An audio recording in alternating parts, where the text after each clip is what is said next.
The Cincinnati Reds have a couple of key players who are raising their trade values at the exact right time.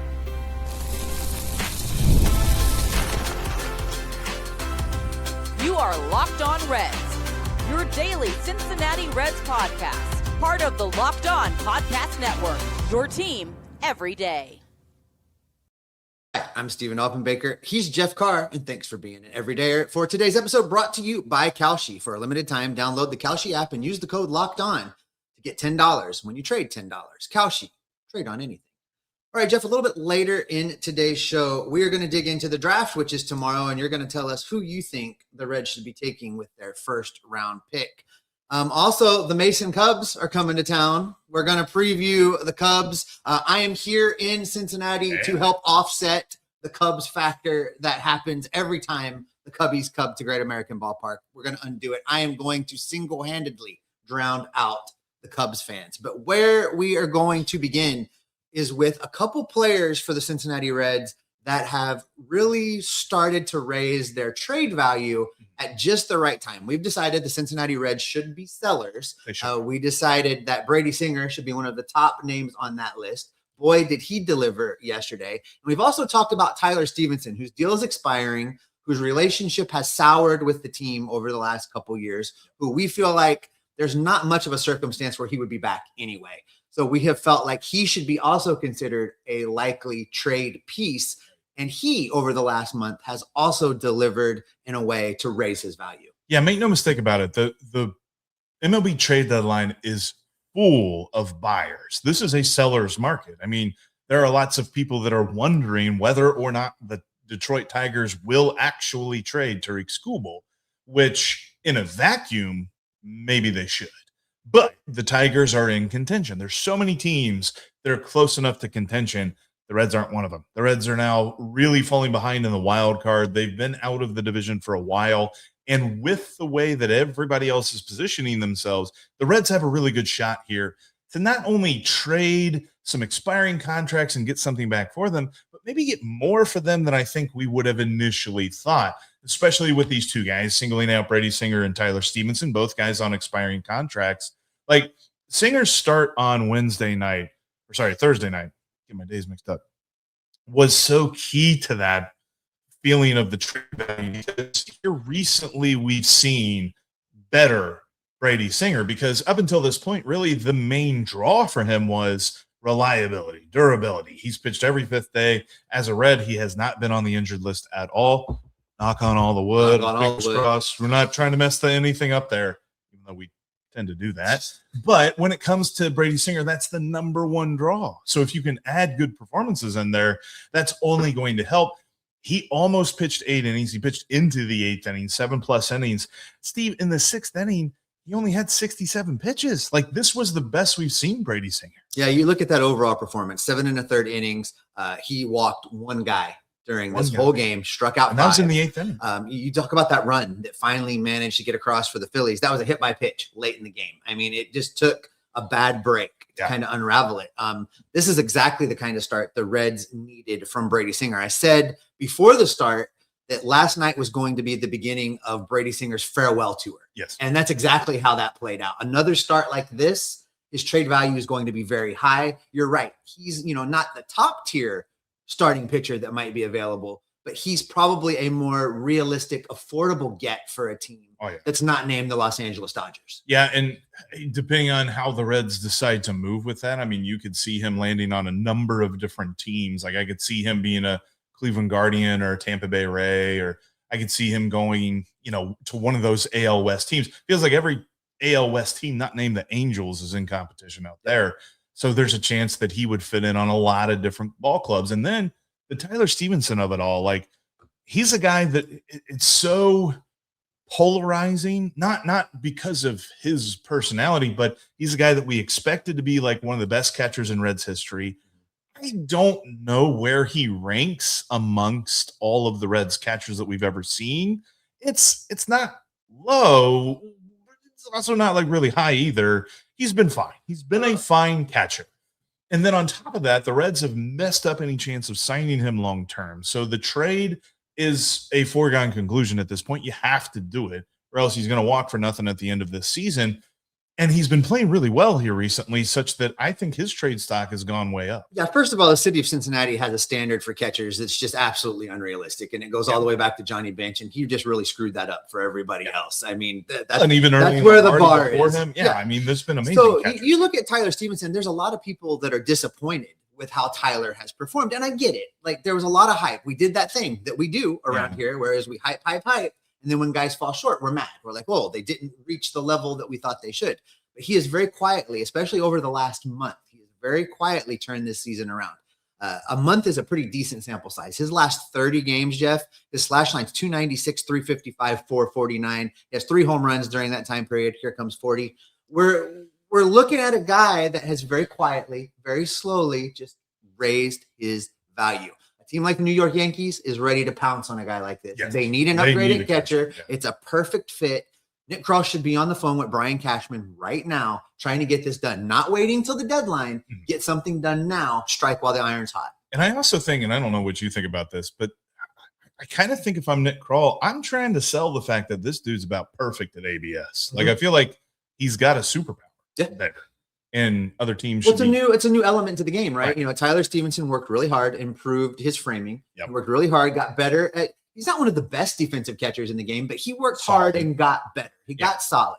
The ABS is just a whole nother level now, another piece of that defensive game that Tyler brings. And it is a selling point. You're absolutely right. That should be in the conversation. His offensive numbers over the last 30 days, how much better at framing he is, how well he has done with ABS, and the relationships he's been able to build with his pitching staff, and the comfort level that he creates, how he's able to engage with his pitchers. All of those things make him a great trade piece for a team that's looking to contend. And look, Nick, if you just want to copy and paste what we're saying right here and send it to other ball clubs, you can do that too. That's fine. We want this trade deadline to be a success because the Reds need a couple of things. And there are prospects out there who will raise the profile of the outfield. There are prospects out there who will raise the profile of other positions. There's been certain ranges. We talked about the other day that the Baseball America midseason farm system rankings came out, and the Reds got bumped down. They're 25th now. And one of the key weaknesses the Baseball America circled was pitching depth. There's been a ton of injuries amongst Reds pitching prospects, such that you really aren't sure past Chase Petty and Jose Franco who you're going to turn to in the future. And so while there's a land of opportunity for the current guys here, it's something we're going to talk about in a little bit with the draft as well. I want the Reds to focus on how they can upgrade pitching because this team wants to be a good pitching team. They have said that many, many times throughout our lifetimes as Reds fans. So they got to keep leaning into that. But on top of the position player side where you really need outfield help, you've got to also reset the catcher situation because there's two different things going on. Alfredo Duno is the Reds' top prospect, and he is labeled as a catcher. There are lots of scouts that say, man, this guy's got a big enough frame. He's a good hitter. He might be better suited as a first base / DH guy. And on top of that, the next catcher's 18 years old in the Reds farm system. So if they can go get themselves a catcher prospect at the trade deadline, they should look at that too. Interestingly enough, I had lunch with somebody from in the building yesterday while I'm here in town, and we were talking about this. We were talking about Duno. We were talking about where do you begin with this team? There's so many needs. Where do you start to rebuild this team? The organization squarely looking at Duno right now as a catcher. They're not even entertaining the idea of moving him off to first base. But I get why you look at it that way. Yeah. But it's so thin. I don't think they can afford to do that. No. They need to bring him along as a catcher, but he's going to have to catch a lot of games between now and the time that he arrives in Cincinnati. So what you're talking about, I think, they need to go get a bridge guy. Yeah. It doesn't have anything to do with Duno, but they need to bridge the gap between Tyler Stephenson and Alfredo Duno, because Jose Trevino, another year, he's a free agent, and that's not your long-term solution. You look at what the Reds need to do in this trade deadline. They're going to have to go out and get guys that fill these needs, that fix these holes, but also not for this year. Yeah. Maybe not even for next year. When you're making a trade now, you really have to take into account that you might not be playing baseball again until 2028. You need guys whose clocks haven't started or still have 3 or 4 years of team control that are going to be available to you in 2028. This trade deadline could be unlike one we've seen in a long time. For the reasons that you said, it is very much a seller's market for a team that's willing to sell, but also you have to have the strategy of getting better now, getting better for 2027, still being good in 2028, and you have to combine all of that in the deals you're making right now. And I think the key here is, though, the Reds can control this. Like, Nick Krall needs to understand that this is a seller's market. He can control this. While there should be a couple of other teams that are joining them, I don't necessarily know how much talent those teams have to offer. The Reds have a lot of talented pieces, and I think we've said in many different ways and many different angles that the Reds have talent, and they just haven't figured out how to put it all together. Well, that's good at the trade deadline because you can sell that talent. Because we didn't even touch on the fact they've got relievers to sell. Yep. They've got other players. There are other pieces. These so are just the two guys that are really jumping up. Correct. So one thing's for sure. It's going to be a busy trade deadline here in the city of Cincinnati. And just Nick Krall absolutely has to get it right. Absolutely. Coming up next, Mason is coming down to Cincinnati. We're going to tell you how the Reds can take advantage of that coming up next. One of the things I like about Kalshi is you can see the progression of the market over the last couple of days on something like the Reds and the Cubs tonight, because right now the Reds are trading at 49% to win tonight's game.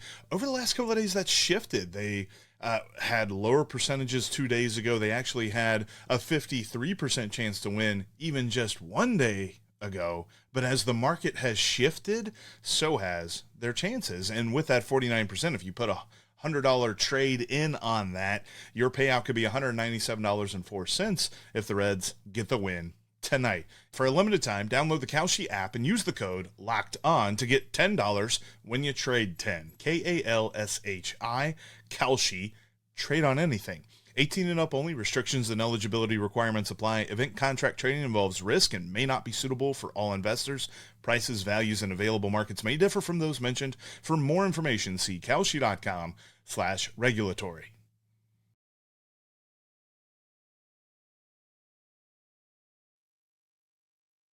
Thanks for making Locked On Reds part of your day, part of your everyday routine. If you do so, we appreciate it. If not, make sure you hit that subscribe button. And if you're an everydayer, we invite you to take it up a notch and join the Locked On Reds Everydayer Club for $5 a month or $50 for a whole year. You get an ad-free feed. A little bit later on in the month, we'll tell you about some more stuff that you can jump into if you're an everydayer. Follow the link in the description down below or type in lockedonreds.supercast.com.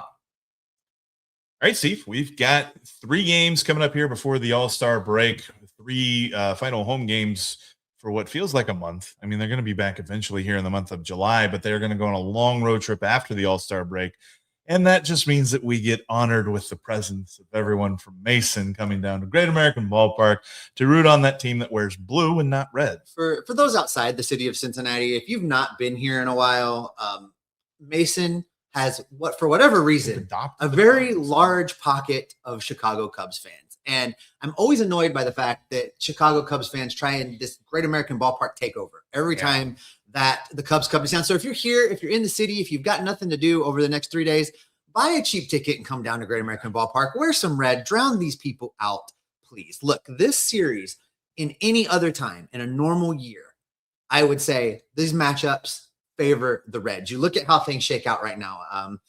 Shota Imanaga is going tonight for the Cubs facing Hunter Greene. On paper, you hear that, you say that, it's like, oh, that favors the Reds, except we don't know which Hunter Greene is going to show up. Imanaga, over the course of this season, 5-7 with a 4.28 ERA. Now, if you look at his FIP, he's been a little bit lucky. His FIP's 4.67, slightly higher.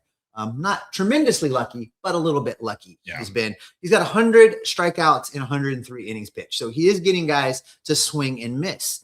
You say he's matching up against Hunter Greene, and you feel like, well, Hunter Greene should be able to keep that Cubs lineup shut down. The question is, we just don't know what Hunter Greene's going to show up. We both agree the Reds rushed him back on this from his rehab assignment. His last start was, in fact, another rehab start. There's just no other way to shape that. I really hope that he can go out tonight, give 80 to 90 pitches, be pitch efficient, and get to the 6th inning. If he can do that, the Reds have a chance to win this ball game tonight. You look to game 2 of this series, Jeff. Pitching matchups, again, are a question. Javier Asad's going for the Cubs, 6-1, 4.15 ERA. He has a sub-3 walks per 9. Mm-hmm. Interesting enough, every Cubs starter in this series, whether you're talking Imanaga, you're talking Asad, or Matthew Boyd in the Sunday game, all have a sub-3 walks per 9. They are not issuing free passes, this Cubs pitching staff, even though it's nicked up and would challenge you to, before I said the names, if you've been able to name the 3 starters going for the Cubs. So you look at these matchups. Nick Lodolo is going in game 2 for the Reds. Another guy that you have to wonder, which dude is going to show up? Is it going to be the Nick Lodolo that can throw the OG back foot breaker? Or is it going to be that other Nick Lodolo that gets beat around the ballpark? I think that Nick Lodolo in his last couple starts has decided, screw it, I'm throwing the breaker. And he's been if better. I get a blister, I get a blister, and he has been better. And of course, in game 3, you've got Andrew Abbott, who's really been consistent outside of his first 4 starts. You throw out the first 4, you look at his last 15 starts, a 3.44 ERA, hasn't given up more than 3 runs in any of his last 3 starts. So I feel like, as a whole, the pitching matchups favor the Reds.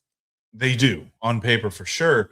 The question will be Hunter Greene, because I think, let me ask you this conceptually. If you say that something is reverse psychology, does that then kill the reverse psychology? Right. All right, so I'm not going to say that I only think he's only going to throw like 4 or 5 innings, and I'm not going to say that I don't think it's going to be pitch efficient, and I'm not going to say that the bullpen has to cover a lot of innings tonight. But I'm thinking it. Yeah, it's out there. Because here's the deal. Like, yes, that last start was a rehab start. So then maybe consider this one either the final rehab start or his first start back from rehab. The Reds have done this weird thing this year, and I don't understand it. I don't know if it's a new organizational strategy, and I really hope they reassess at the All-Star break and stop doing this. But they're bringing back people too fast, and they're doing this on a very consistent basis. We're seeing these starters really start. Nick Lodolo did this before Hunter Greene is doing this, and we saw some other guys with that too. Like, I don't feel like guys are ready. I didn't think Hunter Greene was going to be ready for his last start. He proved he wasn't. The velocity is fine, and that is the first argument that I've heard when I say that I think that Hunter Greene was rushed back, and they're like, but the velocity. I'm like, I don't care about the velocity. The command was horrible. Yep. He could not locate that stuff, and it was either way outside to the point that nobody thought it was worth swinging at, or it was right in the middle of the zone and people were clobbering. So it's the worst kind of combination if you're a pitcher. I really hope that changes, because the one thing that the Cubs have that can beat everybody is their lineup. Their lineup is great. Pete Crow Armstrong is great. I've seen some people say that he's pushing Shohei Ohtani for NL MVP. I don't buy that. I don't know if anybody can do that. If Ohtani is Ohtani, Ohtani wins the MVP, period. But Pete Crow Armstrong has been really good. So I'm expecting him to have a good series here. Who else steps up with that? They've not really gotten Dansby Swanson going. They've not really gotten Alex Bregman going. They've had moments, but they've not been consistent.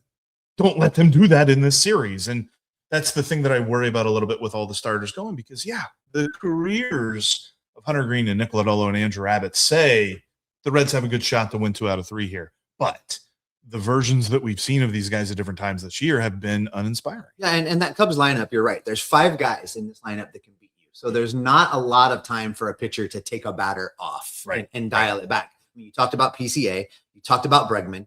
Ian Happ, Reds killer. I mean, you can't let him. I don't care what he's batting, by the way. He's going to come in here and do stuff. He's on the Yelich list for me. Like, just don't ever pitch to him. And then, you talked about Swanson, and Suzuki even can be a guy that beats you from time to time. You look up and down this Cubs lineup, these guys with their home run totals, Ian Happ has 17 home runs on the year. PCA's got 21. Suzuki's hit 15. Swanson's hit 16. And even Michael Busch with 11 home runs, double digit in home runs. There's guys with pop in this lineup. So you can't really afford to make mistakes. So you know what the key is? Get into the Cubs bullpen. Because unless you're a Cubs fan, which probably you can already do this, get down in the comments section and name more than 3 Cubs relief pitchers. Because I can't.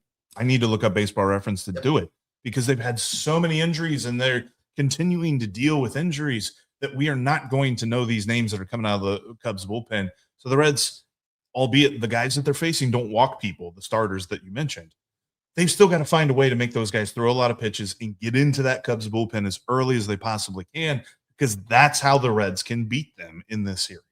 Yeah, and it is a winnable series.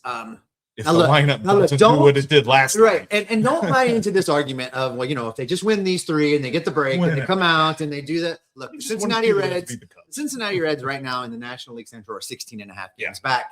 On Baseball Reference, if you go right now, it's going to make you cry. You look at the wild card standings. The Reds are the final team that makes the cut. at 9 games back in the wild card. This is pretty much a lost season. But there are some moral victories that we can have along the way, and beating the stinking Cubs will be one of them.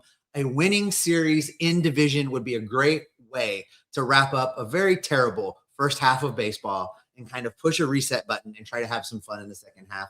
This would be a great finish. Beat the Cubs. The Reds need to get better. They need to get better fast.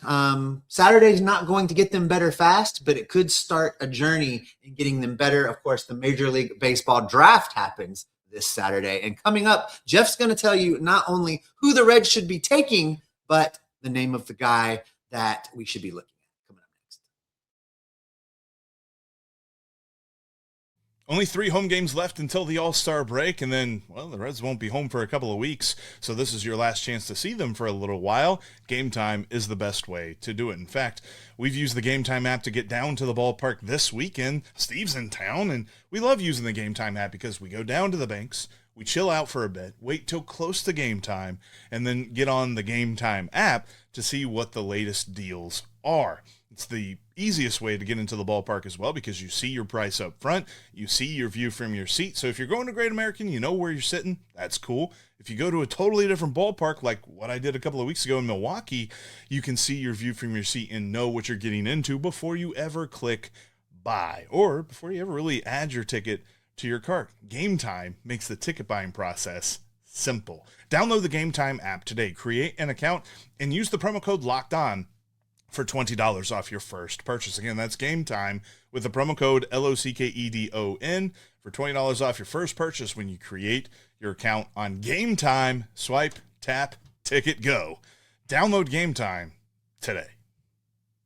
Have you ever noticed how the second that you search for something online, ads for that exact thing start following you everywhere you go from app to app? Or maybe you're traveling, trying to access a website, stream a game, or watch content that you normally use at home, and suddenly you're hit with that message: this content is not available in your region. That's why more and more people are turning to Proton VPN. Proton VPN is a secure VPN service designed for people who make more privacy their priority, and they want more security and more control over how they experience the internet. It helps you keep your online activity private, protects your data on public Wi-Fi, and gives you access to the internet in ways it should work. Open, secure, and on your terms. It's easy to get started. Right now, Proton VPN is offering our listeners 70% off a 2-year plan when you go to protonvpn.com/LockedOnMLB. That's PROTONVPN.com/LockedOnMLB for 70% off your 2-year plan. protonvpn.com/LockedOnMLB.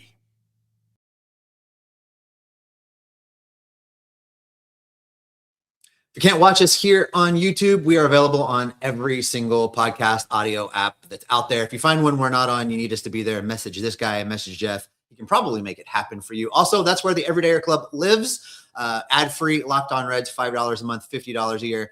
Lots of cool things coming with the Everydayer Club. There's going to be some hangout type stuff. There's going to be some interaction type stuff going on over there that you're going to be interested in, I think. So get subscribed today. Link for that's down in the show description. All right, Jeff. Saturday is the draft. Why the draft is happening while there's still games going on is beyond me. Seems like Monday would be a more appropriate day for the draft, right, where there's no games and then you follow it up with a home run derby. But hey, I just work here. What are we? But the Reds are going to have a pick, and the Reds need to get better. And if history holds, we're drafting a shortstop or a starting pitcher. Shortstop or a starting pitcher, and I have 2 guys that I'm looking at. One of them is not a shortstop, though, but I am looking at a starting pitcher as well. And actually, the guy that I prefer is the starting pitcher. And I'll give a little bit of a caveat. These are the 2 guys that I've seen a lot in mock drafts, and where they rank is close to where the Reds are picking. There's a nuance to the MLB draft every single year in that there are slot values that you are allowed to give a bonus to a player. There are times where teams deem the first round to be a little bit less talent heavy than other years. And so what they do is they offer an undervalued deal to their first round picks so that they can then convince later round picks who might otherwise go to college or something like that to sign with them. I think there's a chance that the Reds do that this year, but they could probably still do that and get this guy that I'm thinking of. There's two guys. The first one is Cameron Flukey. He is a right-handed starting pitcher. He's 6'6", 210. So a little bit lanky in the frame there. But he's a guy that's got 4 pitches. I'm sorry. Are we drafting a pitcher named Flukey? Flukey. I'm leaning into this. I want Flukey in the first round because that would be phenomenal. Can you imagine wearing a jersey that says Flukey? Oh my God. Now we did this last year with Ike Irish and said we wanted a jersey that said Irish on the back. That didn't work. They didn't pick Ike Irish. But I would love to see them pick this guy. He's got 4 pitches. He's got a fastball, curveball, slider, and change. His fastball touches 99, sits at 95. His curveball's like a drop off the table type of offering. His slider is a little bit more of a fast break, not a sweeper type thing, but a much more tighter break path to it. And then the changeup sits around 80. Doesn't throw it near as much as the other 3, but it's kind of a show me pitch that he has. And he can develop that. The fact that he's coming in with 4 pitches is very tantalizing to me. He's coming out of Coastal Carolina, which has been a school that has seen some higher round picks here recently. Reds haven't played the White Sox yet this year, but when they do, you will see Sam Antonacci, assuming that he's healthy. That dude's from Coastal Carolina. He's looking pretty good. But I think that there's a chance here to get a guy who maybe not the first year that he's eligible, but very quickly could move up through the Reds system and be a guy that they could count on here soon. I mentioned that pitching depth is a thing that they need to worry about as far as building the farm system back up. This guy would help them. You have his age? Sorry, I didn't catch it if you said he's 21? 21. So realistically, couple years, he would probably need to work his way through the system. We've seen the Reds move the first round pitching draft picks extremely fast through the system. And obviously when you've got talent like Chase Burns, it warranted that move. Rhett Lauder moved fairly fast through the minors as well. This is another example of a guy that could probably do that, maybe not quite as fast. Those 2 guys did it in a year. You would think that in this case, Flukey might take 2. Flukey. I love that. Please. But might really take 2, which in timing wise gets you near the end of Hunter Greene in your rotation. You can kind of see the replace value there. Yeah. And he's one of the higher rated college pitchers in this draft right now. The other reason that he won't move as fast as Rhett Lauder or Chase Burns is he's not coming from Wake Forest. Wake Forest is well known for having a MLB level pitching system that they put their pitchers through. And so he's not quite that advanced as far as his floor goes, but he does have a high ceiling, at least according to scouts. Now, outside of a starting pitcher, you have your eye on a high school kid as well that, in fact, doesn't play shortstop. No, outfielder Trevor Condon. Shocking. Can you do that? Can you draft an outfielder? I don't know. I thought you had to move infielders to the outfield. Nick Krall knows this. And Nick Krall's not the guy making the pick. This is the farm director. This is the scouting director and all that other stuff. Nick Krall is not as involved in the draft as we fans might think. It's not quite like the NFL where you have your general manager making the pick and all that other stuff.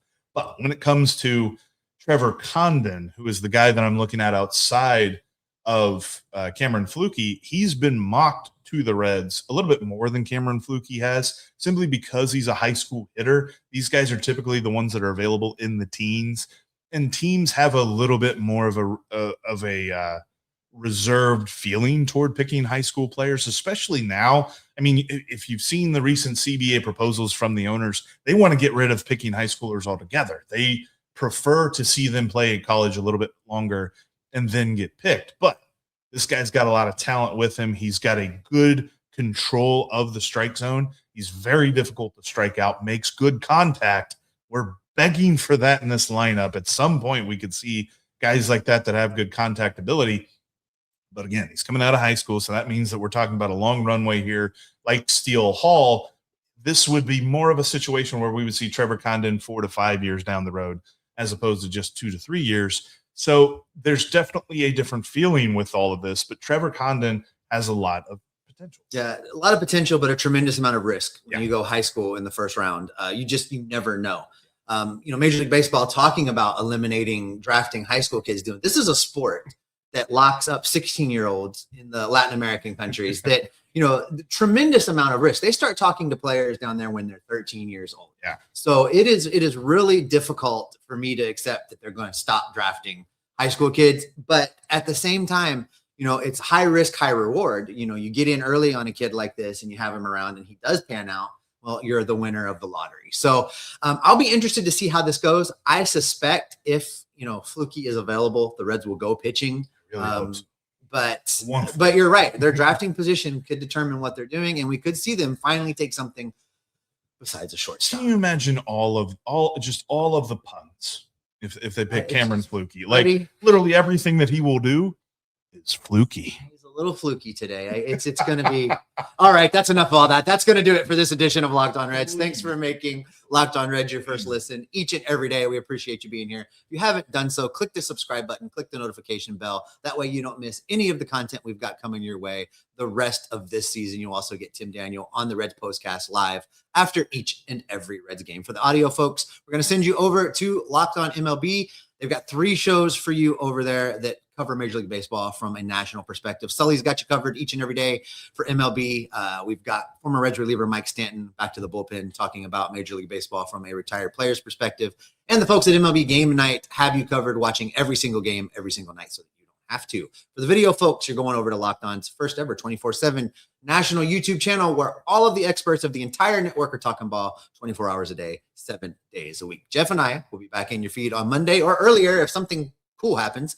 We'll be back in your feeds then. We're going to keep gathering up the news, the notes, the rumors, the reports, and the information to keep you locked on Reds every single day. Let's go get some food. Yeah, I'm hungry. Skyline. Flukey. Do it.